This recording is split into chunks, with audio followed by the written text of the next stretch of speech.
নমস্কার বন্ধুরা, আপনারা দেখছেন আকাশ ইনফো ইউটিউব চ্যানেল। তো বন্ধুরা, বাংলার ভোটার ভেরিফিকেশনের নিয়ম পরিবর্তন করল নির্বাচন কমিশন। এই 4 ধরনের ভোটার কার্ড বাতিল করা হবে নির্বাচন কমিশনারের তরফ থেকে। তো বন্ধুরা, কোন 4 ধরনের ভোটার কার্ড বাতিল করবে নির্বাচন কমিশন, কী নিয়ম পরিবর্তন করা হয়েছে পশ্চিমবঙ্গের ক্ষেত্রে, সেই সমস্ত বিষয় বিস্তারিতভাবে জানাবো আজকের ভিডিওতে। তাই বন্ধুরা, ভিডিওটি একটু স্কিপ না করে পুরোটা দেখবেন। আর ভিডিওটি দেখার সাথে সাথে যদি আপনি আমাদের চ্যানেলে নতুন এসে থাকেন, তাহলে ভিডিওর নিচে যে সাবস্ক্রাইব বাটনটি আছে সেটি ক্লিক করে চ্যানেলটিকে সাবস্ক্রাইব করে দিন। আর পাশে থাকা নোটিফিকেশান বেলটি অন করে রাখুন এই ধরনের সরকারি প্রকল্পের গুরুত্বপূর্ণ ভিডিও সবার আগে পাওয়ার জন্য। তো চলুন বন্ধুরা, ভিডিও শুরু করা যাক। দেখুন, বলা হয়েছে আগস্ট মাস থেকেই পশ্চিমবঙ্গে শুরু হতে চলেছে ভোটার তালিকায় বিশেষ নিবিড় সংশোধন, অর্থাৎ ওয়েস্ট বেঙ্গল SIR 2025 প্রক্রিয়া, যা রাজ্যের নাগরিকদের জন্য অত্যন্ত গুরুত্বপূর্ণ।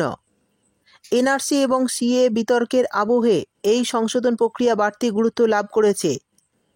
বিশেষত বিহারের পূর্ব অভিজ্ঞতা থেকে শিক্ষা নিয়ে পশ্চিমবঙ্গে ভোটার তালিকার নাম বাদ পড়ার আশঙ্কা দেখা দিয়েছে। অর্থাৎ বুঝতেই পারলেন, এই আগস্ট মাস থেকেই পশ্চিমবঙ্গে শুরু হতে চলেছে এই ভোটার ভেরিফিকেশন প্রক্রিয়া। ইতিমধ্যে BLO অফিসারদের কিন্তু প্রশিক্ষণ দেওয়ার কাজও কিন্তু শুরু হয়ে গিয়েছে। শুধুমাত্র সময়ের অপেক্ষা, তার মধ্যেই ভোটার ভেরিফিকেশন প্রক্রিয়া শুরু হয়ে যাবে। এরপর বলা হয়েছে, বিহারের পূর্ব অভিজ্ঞতা থেকে দেখা গিয়েছে পশ্চিমবঙ্গেও কিছু নির্দিষ্ট ক্যাটাগরির ব্যক্তির নাম ভোটার তালিকা থেকে বাদ পড়তে পারে। এদের মধ্যে রয়েছেন, অর্থাৎ কোন কোন লোকেদের নাম ভোটার তালিকা থেকে বাদ যেতে পারে সেটাও জানিয়ে দিচ্ছি। দেখুন, প্রথমেই বলা হয়েছে মৃত ব্যক্তিরা। তো যে সমস্ত ব্যক্তিরা বর্তমানে মারা গেছেন তাদের কিন্তু ভোটার তালিকা থেকে নাম বাদ দিয়ে দেওয়া হবে। তো 2002 সালের ভোটার লিস্টে যদি সেই সমস্ত ব্যক্তির নাম থেকে থাকে, তাদের নাম কিন্তু বর্তমানে SIR লিস্ট থেকে নাম বাদ দিয়ে দেওয়া হবে। এরপর বলা হয়েছে, একই ভোটারের নাম একাধিকবার তালিকায় থাকলেও তার ভোটার তালিকা থেকে নাম কিন্তু বাদ দিয়ে দেবে নির্বাচন কমিশন।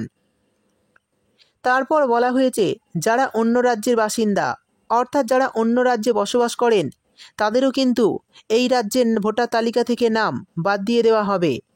এরপর বলা হয়েছে, যাদের বৈধ ঠিকানা বা পরিচয়পত্র নেই, অর্থাৎ সেই সমস্ত ভোটার কার্ডগুলোকেও বাতিল করে দেওয়া হবে নির্বাচন কমিশনারের তরফ থেকে। এই 4 ধরনের কার্ডগুলোকে মূলত বাতিল করবে নির্বাচন কমিশন, সূত্রের তরফে এই খবরটি জানা যাচ্ছে। সেই সঙ্গে বলা হয়েছে, তৃণমূল কংগ্রেস ইতিমধ্যেই ঘোষণা করেছে যে যদি কোনো বৈধ ভোটারের নাম তালিকা থেকে বাদ পড়ে তবে তা মেনে নেওয়া হবে না এবং এর বিরুদ্ধে প্রতিবাদ করা হবে। অন্যদিকে নির্বাচন কমিশনারও যোগ্য ভোটারদের নাম বাদ পড়বে না বলে আশ্বস্ত করেছেন। শুধুমাত্র ওই 4 ধরনের নাগরিকদের ভোটার কার্ড বাতিল করবে নির্বাচন কমিশন। সেই সঙ্গে আরও একটি আপডেট জানানো হয়েছে। দেখুন, বলা হয়েছে 2002 সালের ভোটার তালিকা তথা ওয়েস্ট বেঙ্গল ভোটার লিস্ট 2002-এ নাম থাকা ব্যক্তিদের অতিরিক্ত নথি জমা দেওয়ার প্রয়োজন নেই। যাদের অভিভাবকের নাম তালিকায় রয়েছে তাদের ক্ষেত্রেও কোনো সমস্যা হবে না। ধরুন 2002 সালের ভোটার লিস্টে আপনার নাম রয়েছে, তাহলে আপনাদের ভোটার ভেরিফিকেশন করতে কোনো সমস্যা হবে না। যদি নাম না থাকে তাহলে কিন্তু বিহারের মতো নথি আপনাদের দেখাতে হতে পারে।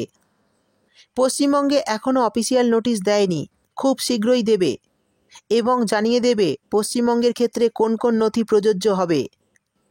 সেই সঙ্গে 2002 সালের ভোটার লিস্টে যদি আপনার নাম থেকে থাকে তাহলে ভোটার ভেরিফিকেশন করতে সমস্যা হবে না।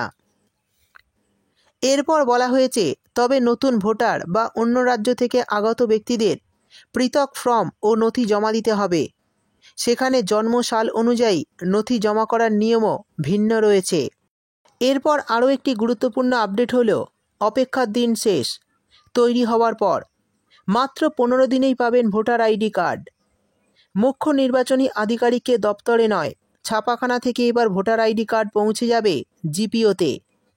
এরপর পশ্চিমবঙ্গে যে কোনো প্রান্তেই থাকুক না কেন, 15 দিনের মধ্যে সচিত্র পরিচয়পত্র পেয়ে যাবেন আবেদনকারীরা।